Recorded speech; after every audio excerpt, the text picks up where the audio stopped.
Ainsi parle le Seigneur. Le ciel est mon trône et la terre l'escabeau de mes pieds. Quelle est donc la maison que vous bâtirez pour moi? Quel serait l'emplacement de mon lieu de repos?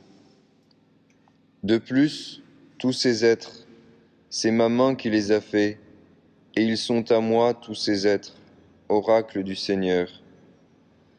C'est vers celui-ci que je regarde, vers l'humilié, celui qui a l'esprit abattu et qui tremble à ma parole. Que recherchons-nous en nous justifiant devant Dieu, en honorant Dieu par nos œuvres toutes humaines? Qu'est-ce qui nous réconcilie véritablement avec Dieu? Que de rites et sacrifices inutiles et stériles, alors que la reconstruction du temple débute après l'exil à Babylone.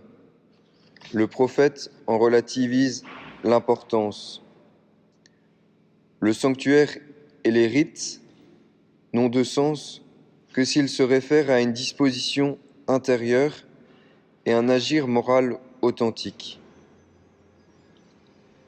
Quelle prétention de vouloir nous élever devant Dieu! Que sommes-nous devant Dieu? Quel abîme infini nous sépare du Créateur! Sans Dieu, hors de Dieu, nous ne pouvons rien faire.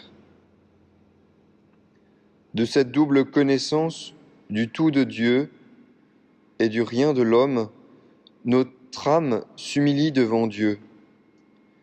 Nous reconnaissons alors notre petitesse extrême et la misère profonde de notre nature.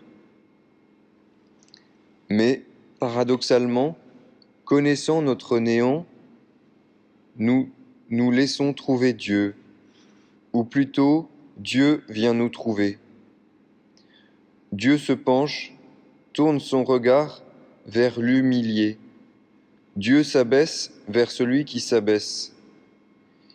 Il se donne comme l'unique et véritable sacrifice. Par une oblation unique, il rend parfait pour toujours ce qu'il sanctifie. Oui, c'est bien Dieu qui élève, qui justifie, qui glorifie. Non, le Très-Haut n'habite pas dans les demeures faites de nos mains.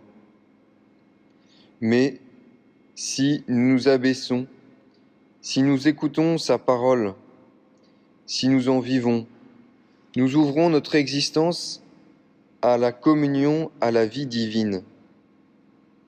Nous laissons Dieu pouvoir faire demeure en nous, demeurant en Dieu et Dieu en nous.